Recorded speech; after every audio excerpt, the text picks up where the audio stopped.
Yes I am बेहद की soul, मैं बेहद की सोल हूँ, मैं बेहद की आत्मा हूँ।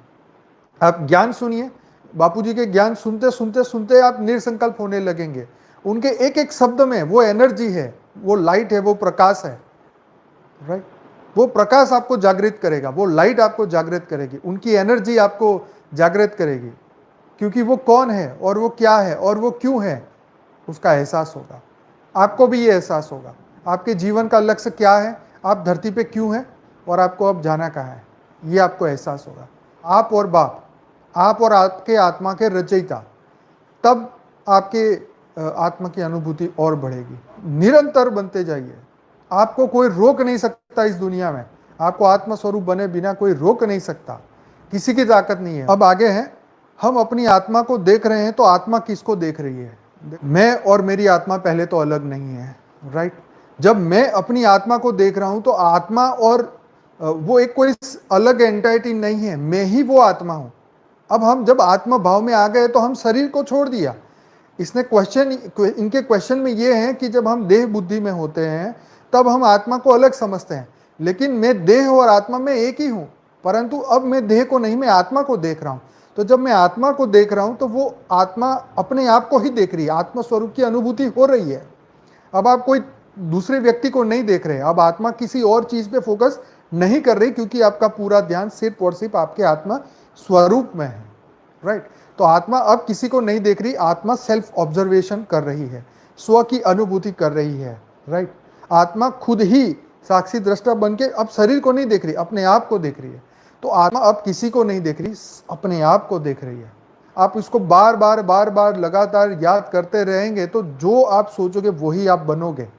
जो आपकी जैसी जैसी आपकी दृष्टि है वैसी आपकी सृष्टि बननी ही बननी है, राइट।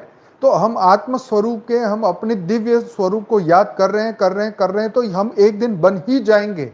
अगर हम हर समय आत्मा को देखेंगे तो फिर परमधाम में आत्मा को कैसे देखेंगे? जब हम परमधाम में जाने का जब हम संकल्प करते हैं कि मैं इस वक्त बेहद के परमधाम में हूं, तो मैं जो अपने आप को जो आत्मा देख रहा हूं, मैं परमधाम में भी यही स्टेज में हूं। अब वो परमधाम और ये धरती लोक, इसमें कोई अंतर नहीं है। आप समझ रहे? मैं ही पहले यहां था, अब मैं वही परमधाम में हूं, ठीक है।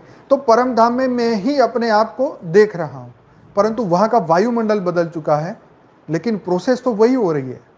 आप गर्म वाले रूम में बैठ के योग कर रहे हैं या ठंडे रूम में बैठ के योग कर रहे हैं, कर तो आप वही रहे हैं, लेकिन जगह और समय स्थल बदल चुका है, टाइम स्पीड और स्पेस बदल चुकी है, परंतु आप और आपका कॉन्शियसनेस वही है, आपकी चेतना का स्तर वही है। आप वही आत्मा की वही शक्ति से, वही लाइट की वही एनर्जी से आप उसको महसूस कर रहे हैं, चाहे आप परमधाम में हो, चाहे आप धरती लोक पे अपने घर में हो। लेकिन जो चीज़ आप अभी कर रहे हैं वही चीज़ आप परमधाम में कर रहे हैं। तो परमधाम और यहाँ के स्टेज में कोई फर्क नहीं पड़ने वाला। परंतु हम जब संकल्प करते हैं तो हमारा संकल्प रूपी शरीर, हमारा दिव्य स्वरूप, दिव्य शरीर, वो परमधाम की अवस्था में पहुंच जाता है। परमधाम में जो अवस्था है वो अवस्था को हम प्राप्त कर सकते हैं वहाँ पे, और करते हैं, राइट। उस समय के लिए, है ना, ये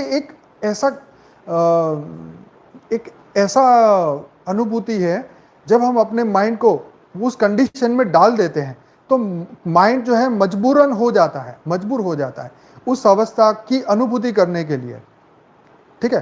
तो ये माइंड की एक ऐसी अवस्था है, एक चेतना की ऐसी अवस्था है कि जब हम उसे सबकॉन्शियसली एक्टिव करना शुरू कर दें कि मैं बेहद के परम धाम में हूँ, मैं बेहद की परम लाइट में हूँ, मैं बेहद के परम प्रकाश में हूँ, तो जब हम ऐसे संकल्प करते हैं तो हम अपने अंदर की वो आत्मस्वरूप की पावर को एक्टिव कर देते हैं। जैसे पहले के समय में कुछ मंत्र बोले जाते थे तो वो शक्ति एक्टिव होनी शुरू हो जाती थी। जैसे वो मंत्र बोलते तो हाथ में शस्त्र आ जाता था। तो आत्मा की ही पावर से वो आत्मा ने वो मंत्र को जो है वो रियलिस्टिक बना दिया। मतलब भौतिक जगत का वो वस्तु वो धारण में आ गया, वो मंत्र की शक्ति भौतिक बन गई, है ना। तो हमारे यहाँ संकल्प की शक्ति, जो हमारा संकल्प रूपी शरीर है ना, वो परम धाम की अनुभूति को फील करना शुरू कर देता है, राइट। मतलब ये है कि भाव को पकड़ना है, ठीक है, वो शब्दों को मत पकड़ो, रियलाइजेशन करना जरूरी है।